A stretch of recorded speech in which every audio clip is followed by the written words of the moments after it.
Hello, everybody. My name's James. Welcome to the 20th and final podcast of Correspondent Week. Congratulations on making it to the end. And I don't just mean for myself, I mean for all of you. And finishing with a really important one because they've got some great opening fixtures. Let me introduce you to our Sunderland correspondent. It's Spencer Barrowman. How are you, pal? Yeah, good. Thanks, James. Yeah, obviously saving the best till last with Sunderland. Well, there's an argument to say maybe we are because I've spent most of the week getting told by correspondents, don't buy this player, don't buy that player, don't buy this player. I'm hoping you're going to do something different. Those fixtures will come onto are pretty good at the start. What we're going to do on this podcast a little bit different. We're going to kind of have a real run through, kind of back to front, because I'm aware a lot of people be unfamiliar with many of the names in this squad. And you have obviously been really busy in the transfer window as well. But before we do that, I want to kind of give a bit of a background. Firstly, talk to me about the manager and what's the correct pronunciation? Regis Le Bris. Easy for you to say. Yeah. So he's obviously French. Um, Came in last June, last July, and kind of no one really heard of him. A bit of a left field appointment. And it's kind of the way that the sort of director of football, Christian Speakman, and the owner, Kirill Louis Dreyfus, how they've been kind of running the club in that sort of model is um, kind of going for that left field option. So he had 2 seasons at Lorient, got them promoted from the second division, and then to be fair to them, they struggled the season after and they were relegated. But I think it was a big challenge. Sorry, they stayed up and then they got relegated the season after. So it was a bit of a struggle for them. And obviously with the finances in French football, it's not great. So uh, it was kind of leading to that sort of situation for him.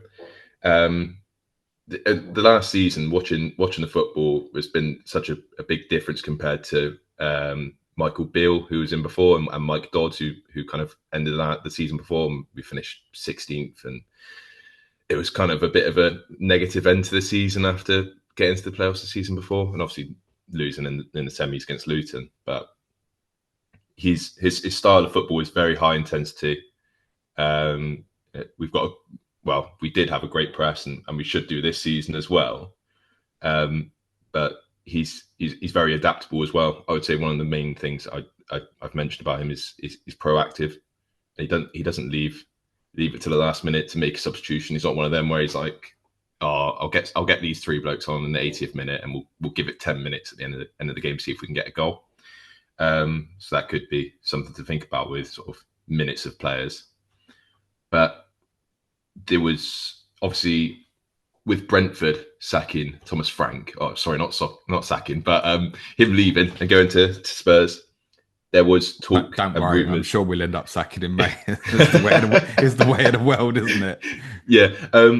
So him going to Brentford was like a sort of a tentative like sort of link, and he's just renewed his contract for another season as well. And it's funny because I mean, since I've been supporting Sunderland, so 2006, seven, I think he's the first one to get a contract extension since Gus Poyet, and obviously Wow. I that's mean, you've I had don't know. so many managers. Yeah, It feels like since I'm gonna say probably Steve Bruce and Roy Keane kind of era. Like, yeah, I'd say so since many. then. Yeah, and obviously, yeah, all the names, most of them been shit, but um, yeah, it's nice to see that we're in a good position with a manager who comes across really kind of he's not that he doesn't get too high and too low, which Well, is really people good to like have. him. Yeah, You know, I people like think Ange, for example, kind of really split opinion whether people liked him and whether people thought he was up his own arse or whatever. Will we like him to listen to? yeah, he talks well, but he's very kind of doesn't say much. He'll tell you if someone's injured, he'll be like, yeah, they're injured, so we don't have Okay, to worry that's about that. handy. So we don't have to worry about oh he might be available. We'll know if someone's unavailable, which Okay. is obviously when you get to a Thursday and you don't know whether your strike is going to start. That's helpful. But like I said, he's one of them you could probably kind of forget that. Oh yeah, that's Regis Le Bris. He's at Sunderland.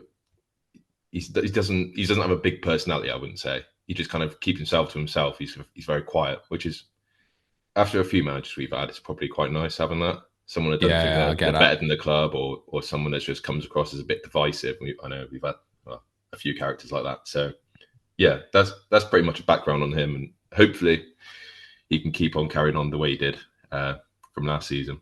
What do we expect from you now going into this season in terms of tactics and style? And I guess also Yeah. we've already highlighted it, that the fixtures at the start are give you an opportunity across the Mm, first three to potentially get some points on the board. There's also the danger of, well, what if it all goes bad? It's not going to look good. But should we also expect something different in these early fixtures to what yeah. we see further down the line, or can we just expect a kind of this is what Sunderland will be? I think for the first sort of run at those fixtures, we'll go for it. And I think it will be so in possession of 4-3-3 and then out of possession of 4-4-2. So the wingers will drop back, obviously, when we ain't got the ball. And then it will be one of either Lefay or Habib Diarra that will push up and have that sort of second line of press with Yep. Mayenda or Guiu or Isidor, whichever one's playing up front. Um, I think that will be how we start. And it was the way we set up last season, but moved to the 4-4-2 in defence and attack. And it proved to work quite well, obviously, against Coventry when we played them away. We just sat back, just headed every ball, cleared everything. And then that one split chance you get when you break away and counter, one of the main aspects of the team is speed. I mean, the players we're bringing in at the minute, you've got Adingra and Talbi, they're both rapid, quite raw, but they just got that sort of energy that you want, especially when you want to be a counter-attacking team. Mayenda's rapid, Wilson's really quick as well. That's Wilson So Isidore for clarity, isn't it? yeah, sorry, Yeah, yeah, just because we've Wilson got so Isidore, many yeah. Wilsons in the league, it Oh always yeah. feels like. um, so yeah, we'll definitely play more of a counter-attacking style, but I think especially, for example, game week 1, we'll try and dominate that game. I think our midfield it's got Well, a lot more that's a weak. legs. That's been a Yeah, weak area for West Ham. yeah, Is in and that's midfield. yeah, and yeah, I think that's how we'll set up to start with. It depends on transfers as well if we go to a 5 back, but we've got like 2 centre backs at the minute, so yeah, Okay, that's also a little concerning. Talk to me just briefly about the ownership model. We kind of touched them a little bit. What can you tell us about the owners? yeah. So Kirill Louis Dreyfus, he is kind of so his dad owned Marseille, and he came in kind of really young. I think he's only a couple of years older than me, so he's about 26, 27. He's young.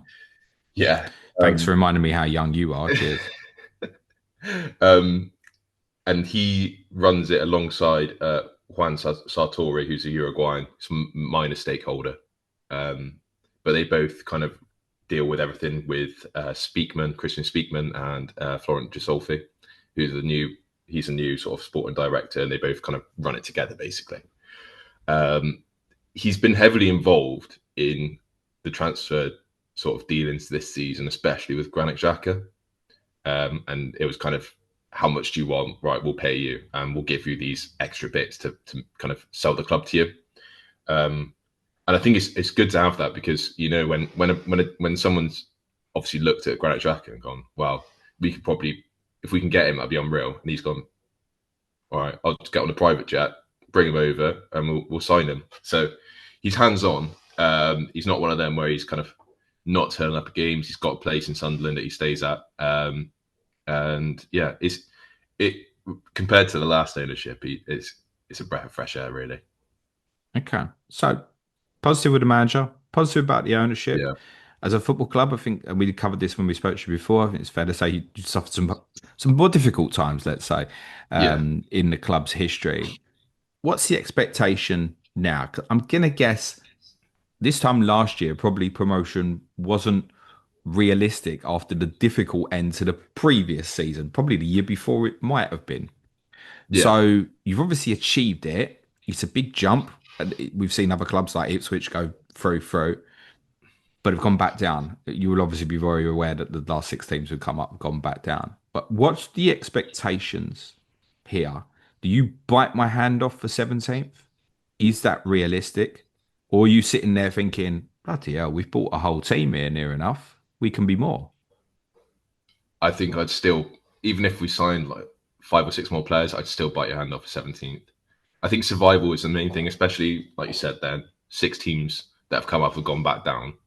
If we can be the one that breaks out mold, it's unbelievable. And the money is the main thing, really. And like you said then about finishing 16th last season, I would have said get top 6 maybe, have a bit of a run in the playoffs, see what happens. And obviously we spent the majority of the last season in top 3 or 4, and then going up via the playoffs.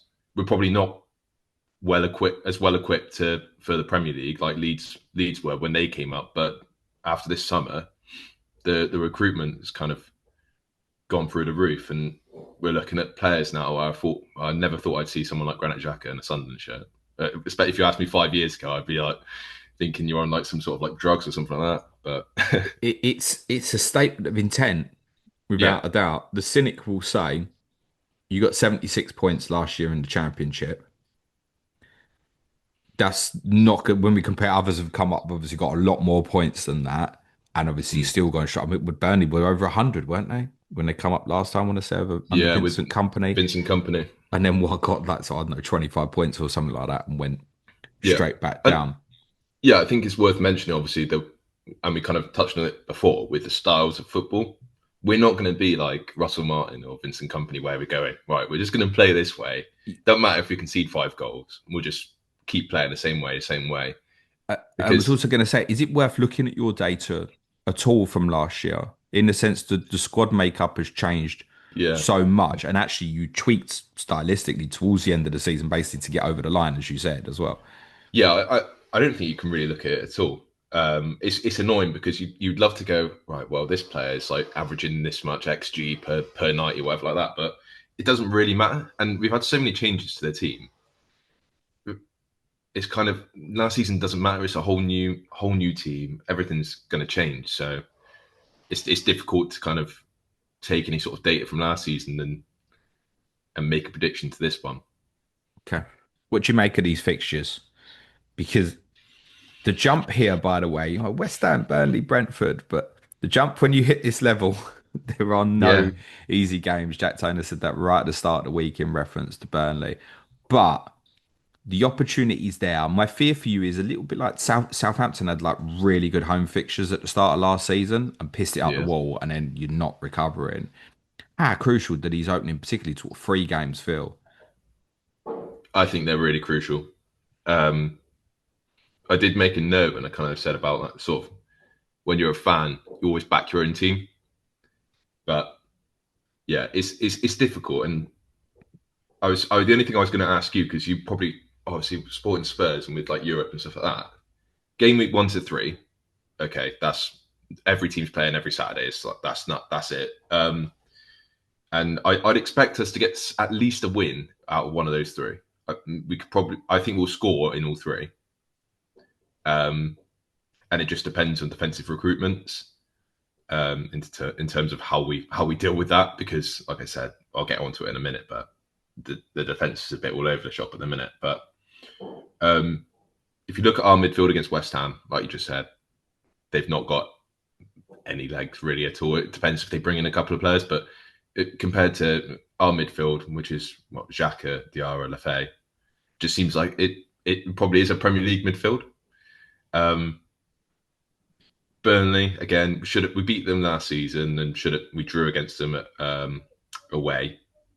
And I've seen a lot of people with the bench boost too, and they've got Estev and the Bravka now, and I just think it's just I wouldn't be doubling up on a relegation candidate defense against a team that's kind of missed 2 penalties, should have won that game, got a bit of, I wouldn't say like hatred towards Burnley, but it's kind of like you want to go there and win.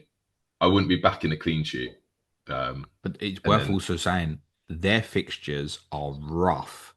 yeah, They'll look at you and think they've yeah, got to beat you. It's the same.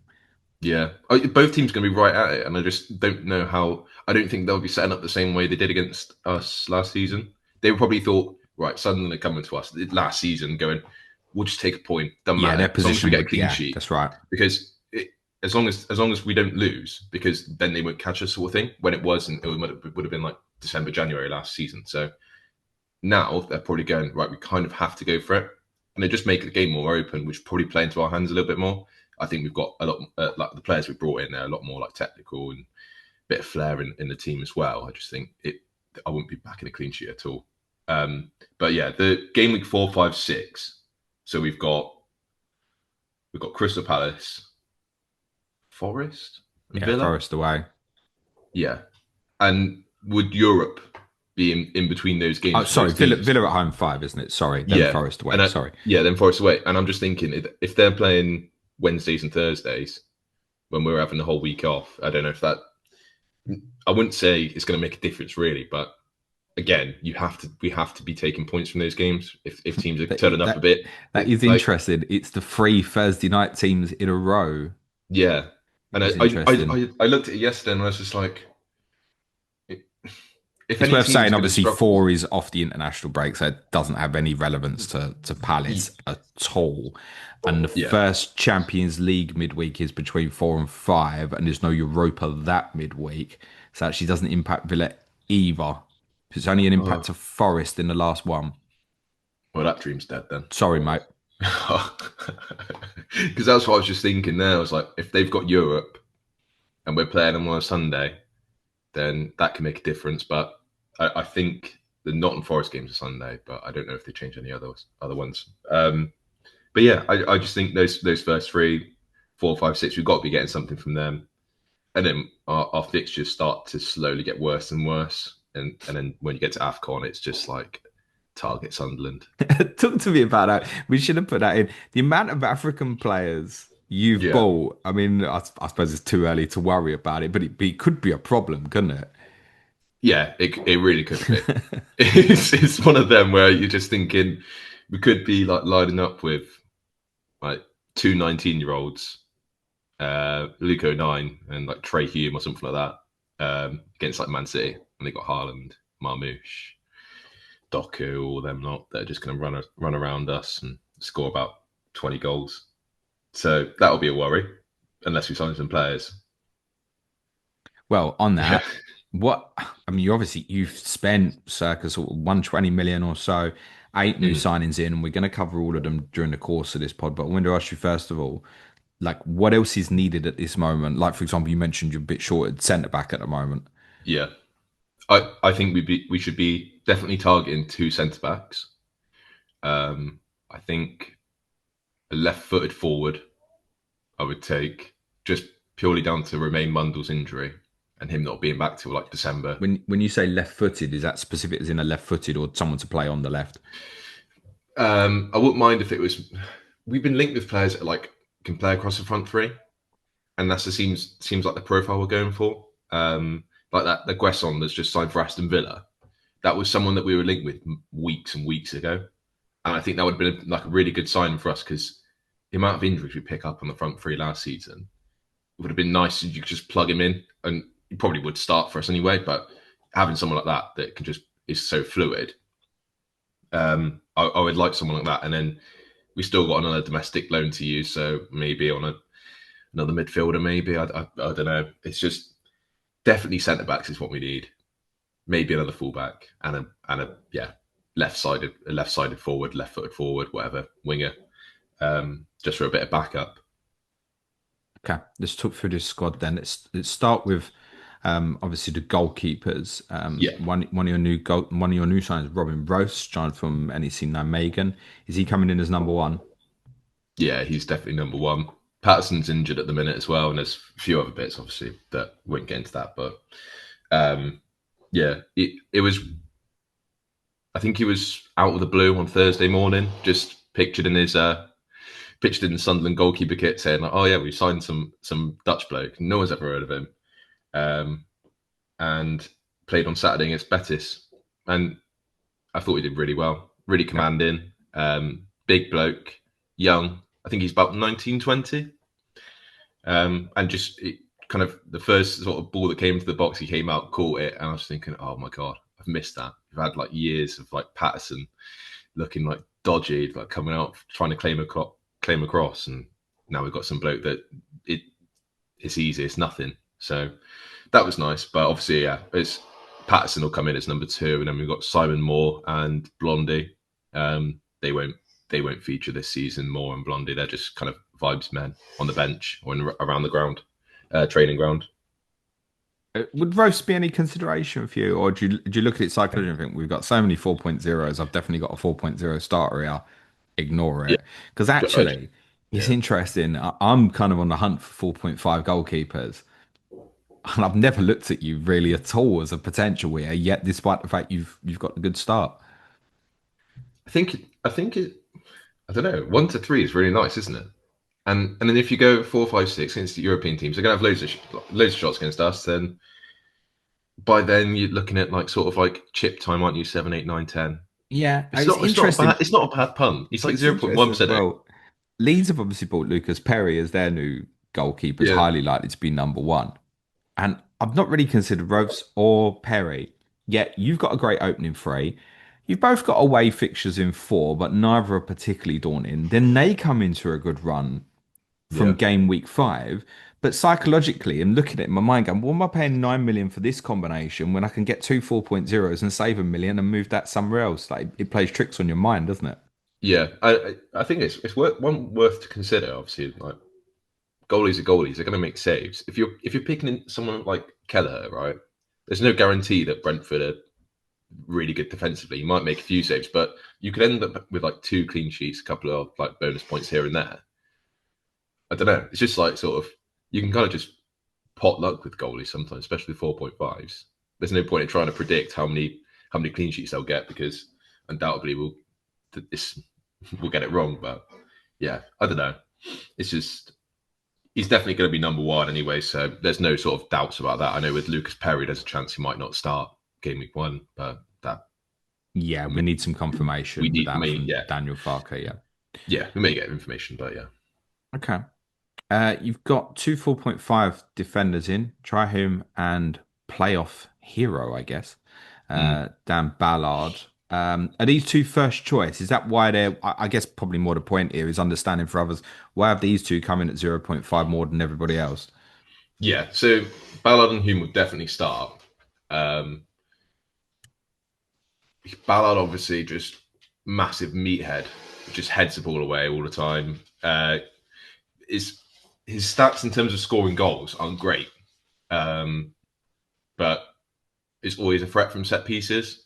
Obviously, in the championship, like there are a lot of teams that like the Monstars. Do you know what I mean? Where you got like 10 blokes that are over 6'2", and then, like set pieces aren't really a thing. Like especially for us when we're like quite a small team, quite quick and athletic in that way. But yeah, that like the Coventry game. If you could just get like clips and watch the 2 semi-finals of him just heading every ball, think of something like 39 headed clearances or something across the 2 games, and Right, that's so just headed. That's just headed that's why he's got clearances. the 0.5. Essentially, if he was four, we'd be all over it. Is that what you're saying? Yeah, basically, if we're Yeah. if we're if we're awful and we're under the cosh every week, then you're guaranteed like the 2 points because he's just going to be like clearing everything away. But um, then you're thinking we're going to concede a lot if we're in that similar position, so they just cancel each other out. Um, Also, of course, a chance you're saying centre back's obviously a priority position. You might be sitting in 2, 3 weeks. He's not in the team, I I guess. think I think Ballard stays in the team. Okay. It's the left side that is the problem. The left side of centre back. But yeah, so Dan Ballard, obviously, yeah, just like a bit of like I said, like a club legend now. But I don't know. There's other options at 4 million, and the same with Trihum. Really, I like brilliant player, loves a slide tackle. So I don't know if he'll make enough to get the sort of DEFCON points, but gets really high up into the box. Seems to always kind of be there, like those sort of like pullbacks from the byline. So that link up play, and especially against Betis as well, you kind of saw how Xhaka could just find him so easily, especially when he ran in behind the left back or left centre back. So that could be interesting to see how he gets on against West Ham. But again, 4.5 million. There's better options across So FPL you're than that. expecting that to be starting right-sided centre back and right back, Yeah, and that will probably stay. yeah. That would be definitely. Okay. So FPL's got this right so far, have they? Yeah, they have. Well, Yeah, well done, Towers. Right. That must mean, by default, we've got two 4.0 starters here. Firstly, the name that's obviously caught everyone's attention is Reynaldo, just purely yeah, off of name. and vibes, but he brings a lot of experience, doesn't he? And are Yeah, you expecting him to start? he'll start. Oh, he'll start. No Um, doubt in your mind, percentage? Because I think he's the one people want. Game week one, 100%. 100%. Well, yeah, because Sirkin's injured, so he can't. So we don't have a left back. Luco Nine's injured. He can't play game week one still from his shoulder. Silt, and even if Silt was available, and he would play left centre back. He's 4 million. Reynolds would play left back. So there's no doubt in my mind that he starts, unless he gets injured during training. But he's definitely starting, and I Okay. think he would. I think he would be first choice until he has an absolute stinker. But yeah, Any concern obviously of fact he's had limited minutes in recent seasons? a little bit. It's kind of a bit of a worry, and obviously when you're going for more of an Asian player, he's probably one of the oldest in the squad. It's a little bit of a worry, but I wouldn't think it would be too demanding. He seems like someone that kind of keeps himself fit anyway. He doesn't seem like someone that kind of gives up. And I think working under Simeone, you probably don't get the chance to kind of sit back and relax. Yeah, but you could look at So that the other way and say he's not had enough minutes. Maybe that's why. So yeah, that's true. But I saw a great clip, and I'll try and find it and share it across Twitter or whatever. But it was when they were playing. It was Athletic Madrid. I think it's in Champions League, and the other team start making a break from one box to the other, and he manages to catch up the attacker. Slide tackles, ball goes flying, just gets up, and just starts like screaming in people's face. I was thinking, oh yeah, that would do. I'll have one of them, especially at left back. So I know that obviously Sirkin, who was at Spurs, wasn't he? And he's really struggled with injuries, but he's quite. I wouldn't say lightweight, but he's more of like a sort of attacking sort of fullback. Whereas this Reynildo seems like a proper hard bloke.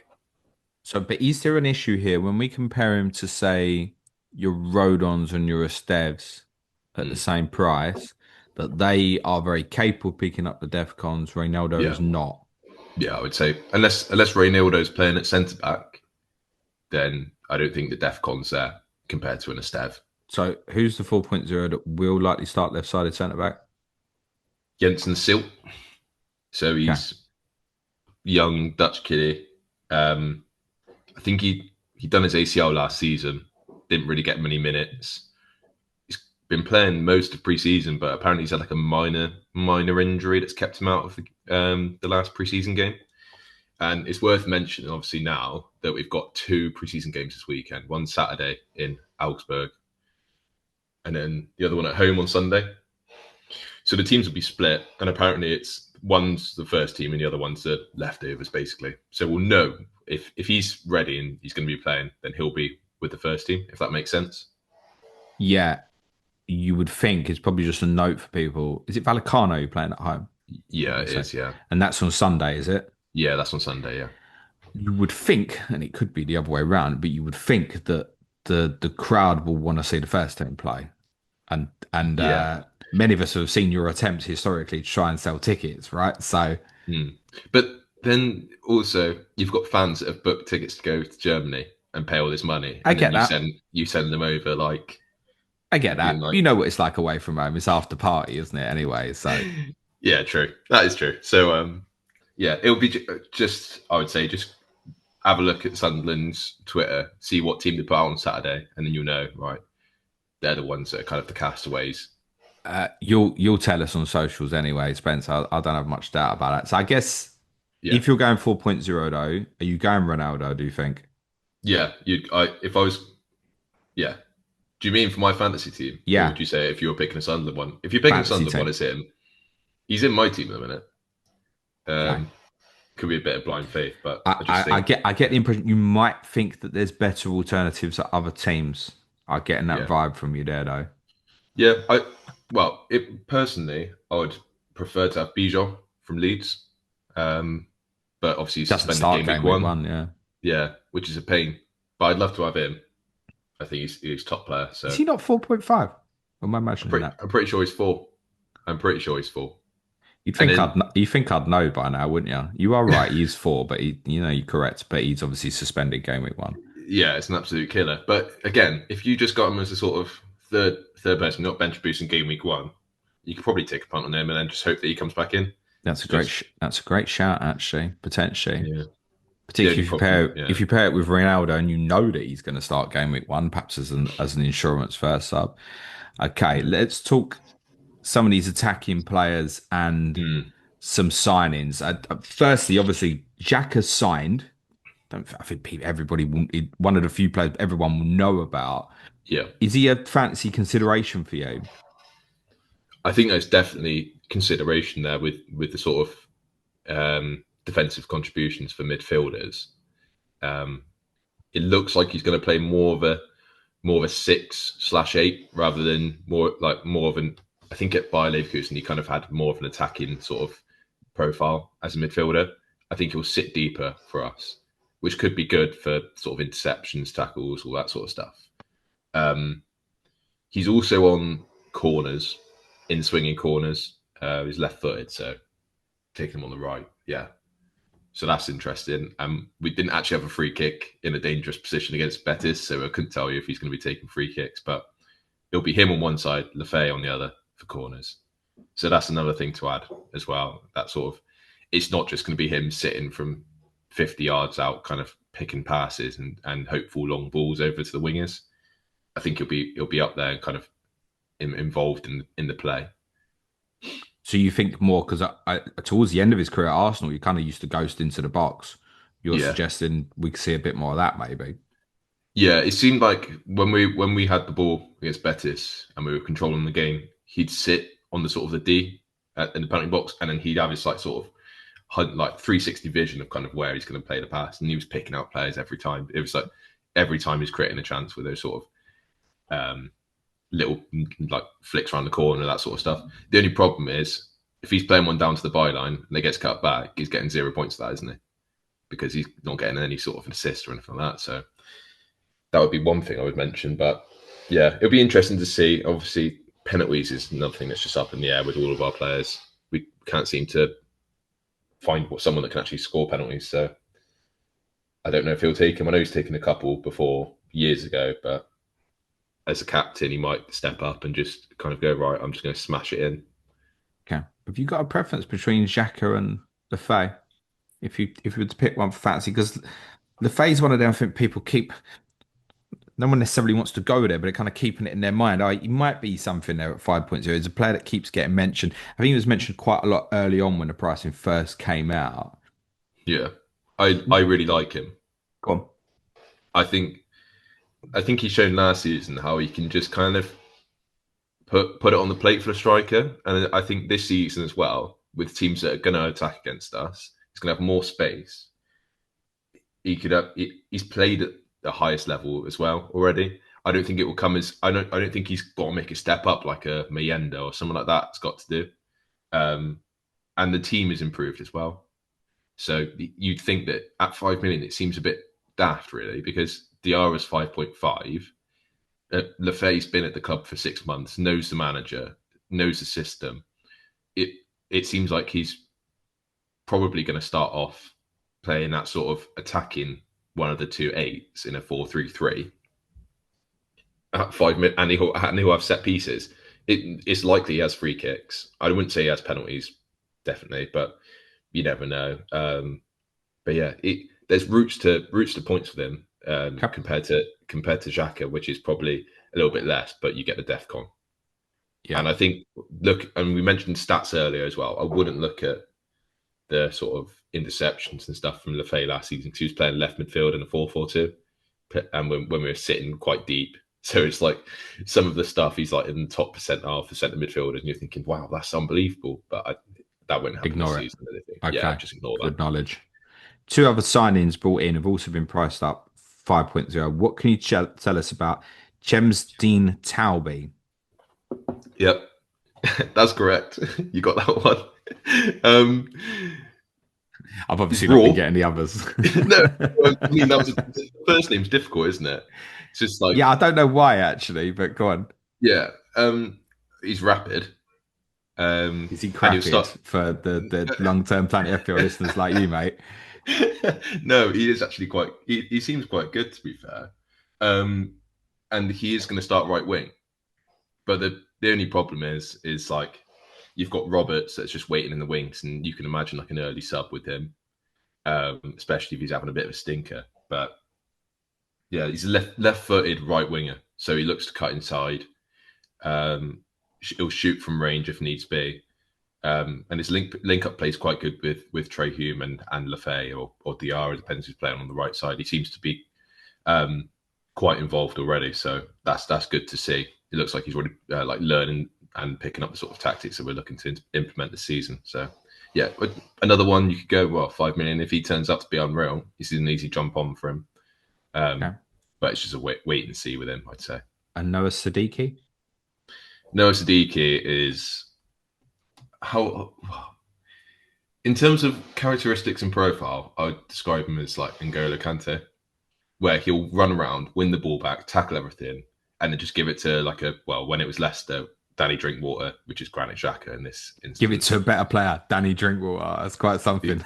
But you know what I mean? Where it's like how Leicester played, and it was kind of, you give it to someone that can knock it 50 yards behind the defence, Jamie Vardy, which hopefully that's what we do. But that is his profile, and I think in some games I could see him starting alongside Xhaka, and in one of Diarra and Lefay's benched, which would be the only problem with those sort of midfielders where we're having 2 8s. If they decide, right, we need to kind of like dig in now and sit back a bit, because his engine is unbelievable. I mean, we haven't had a player like it for a while where they just run and run and run. So yeah, he's not a FPL option for now because his minutes aren't secure.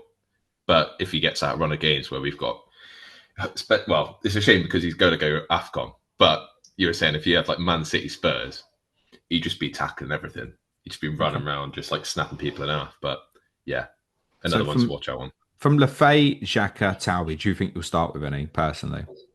Yeah, I'll have one of Xhaka or Lefay. I haven't decided yet though. But that's just the team set up at the minute.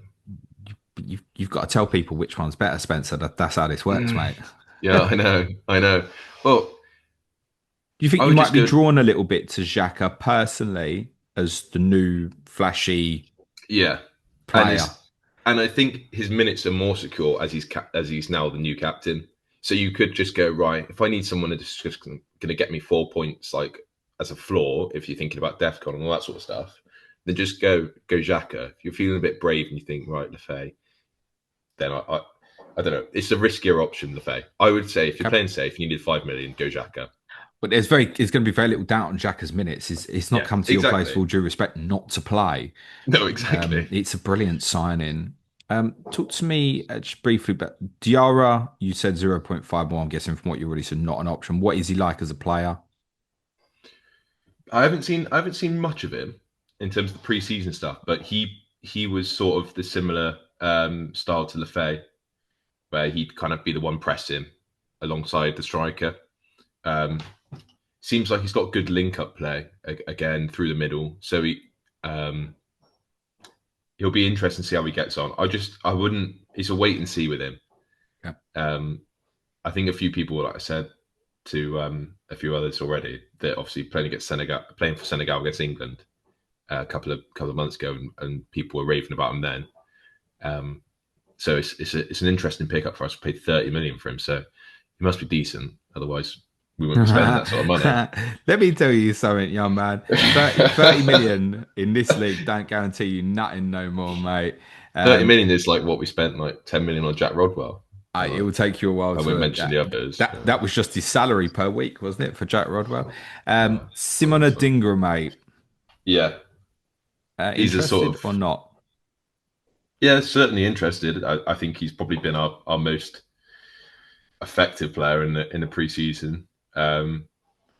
His pace is the main thing. I think that, and it's one of those classic phrases, and that speed kills. When someone's that quick, they got a decent first touch, then they're just going to create chances or be around those sort of big chances. So he's certainly, I know he's 5.5, but he's shown that he's Premier League quality already. So as long as he strings a few games together and doesn't and stays fit, he'll be starting left wing. I think he's worth it. If that's a very risky punt, because I don't think 5.5 again on a team that's just been promoted, getting a winger in is I guess the impression what you're saying for you personally, you're not going to pay it over no. the I w- saving. So no, I wouldn't. you're But that's yeah, prioritizing not going there almost. yeah. And I think well, if you look at the other side, you've got Talbi 5 million. If Adingra was 5 million, then you'd be like, it's a no brainer. Okay, But I understand. you've got the winger on the other side that's 5 million and could do just as well. There's no guarantee that everything's going to go through Adingra. I think will be very fluid.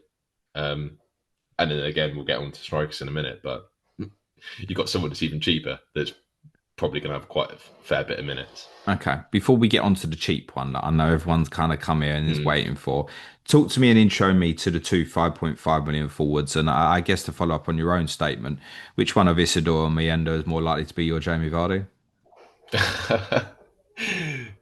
I think people will love Mayenda.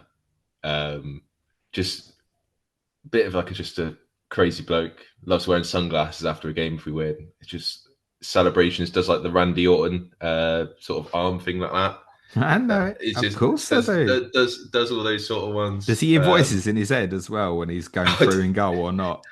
Well, it doesn't seem like it because he normally scores. But yeah, he's like the season before last. He was at Hibernian on loan. One of them where you're thinking, "Oh, just get rid of him." I think he's never going to make it. Then he has this breakout season, plays for Spanish under 21s in the summer, and you're thinking, "Wow, we've actually got someone that could probably score 10 goals in the Premier League." Um, I love him, and I love Wilson as well. But just Wilson will score goals that you think, how the hell has he done that? Like a sort of like a volley with his back to goal, goes into the top corner sort of thing. He scored a few of them where it's just like a bit mental. And you're thinking, what the hell? Um, but it's just the sort of form isn't there. I wouldn't want to back him to score every other week. He might get three in 2 games and then do nothing for a month. And I don't think his minutes are secure like Meanders are at the start. And that is mainly due to Wilson Isidore being having a minor injury at the minute. So Right. at the minute, So I'd go Meander up front. Mayenda over. There's a number that will want to punt that. I just think of things like, say, Rodrigo Muniz is a good little example. For Rodrigo Muniz, but linked with potential Yeah, move away.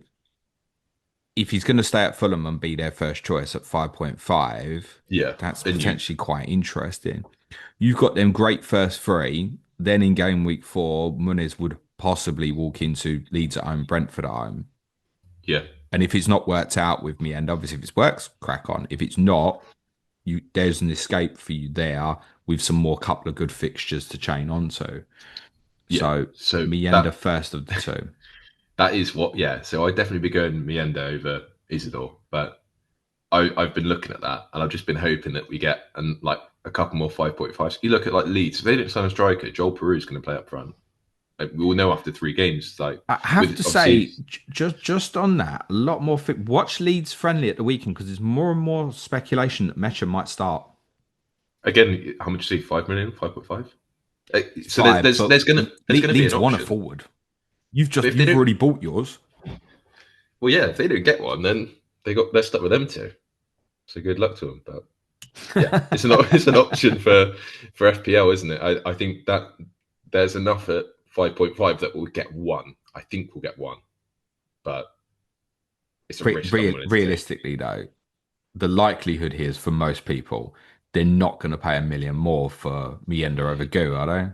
Talk to me about we haven't had it for a while. We didn't have one last year at all. We have a No, legit 4.5 forward here, who I think you can correct me if I'm wrong. He's probably very unlikely to start game week 1 at the moment, but yeah, might become your first choice. yeah, it's definitely a possibility. I think and I know you spoke on would have been Wednesday or Thursday when you spoke about Guiu on the Chelsea pod with the sort of loan with no option to buy, a requirement of how many appearances we'd obviously don't know the contract and all the details, but if they're saying he needs to appear in 20 games, if he's good enough, he'll play. I wouldn't worry about those sort of Well, appearance here's the thing: you're not clauses. taking him on loan to not use him, right? Yeah, and if we were saying right, we'll loan him and then buy, and then we'll pay however much, then it would be like you think maybe it'll be one for end of the like second half of the season. But yeah, you wouldn't waste the domestic loan. You Uh, only get two of them, so yeah, why would you loan him? yeah. And I Yeah, just think as well, I think this is a really important point. Players like this move, and often it's we couldn't really get our target, so we'll settle for this one towards the end of the window. We'll take him on loan. yeah, yeah, yeah, Broyo's just gone to Burnley. We've seen that quite a lot, right? yeah, Why have you committed to this as a loan? I realise yeah, the fixtures at the start are quite important, but you've committed to this as a loan at the start rather yeah, than we couldn't maybe get our target. We'll take him on loan. We'll see how he does. You're in early. The season hasn't started. There was an yeah. objective where you wanted him. And yeah, that's a really good point. And Speakman, once we announced Guiu, it was sort of we've beaten a lot of top clubs to get him in, and we did everything we could to get him. So that kind of speaks volumes about what we think this kid could be and the level he could play at for us up front. So yeah, I mean, I wouldn't be surprised if we lose 2-0 to West Ham, miss loads of chances, and you go, right, this Guiu's got to start against Burnley. Just need something a bit different. Playing against Burnley, like bloody have their like, massive centre backs playing and Carl Walker and all that. Stick Guiu up front. He's a bit bigger. Seems like he's a bit of a workhorse as well. He'll get around. So I wouldn't be surprised if he maybe gets 10 minutes off the bench against West Ham and then you're getting at least 60 against Burnley. And for Percentage 4.5, percentage chance of Goose starting against West Ham. Are we oh, are we saying really low here well, it depends. on the weekend? A bit, I guess. Yeah, it depends on Yeah. the weekend. If you asked me like this time next week, I could probably give you a clear answer, but I probably go like 33%. And I think that'll just go up ever so slightly if he starts, if we change any sort of tactics, change formation, because we haven't actually had two strikers available during preseason. So there may be a thought that we can play 4-4-2 with Mayenda and Guiu. And if we're playing 4-4-2, then he should be a lock in everyone's teams, really, if they're planning on having some sort of more than what. So if you had like, so my team at the minute, obviously, I won't go into too much, but you've got like Salah, Palmer, Bruno, like looking at Watkins, players like that. Guiu is the perfect one to kind of like allow you to afford them. So yeah, if he's getting minutes, it's perfect, really. There will be a group though who might want to bench boost with him in one. That's more Yeah, dangerous, right? you bench boost in game week 2 when he scores a hat trick against Burnley. I mean, I just yeah, I would go into the bench boost game with 2 with double Burnley defense, but yeah. No, we're all going double Sunderland defence instead. Go on then, predict the lineup game week 1.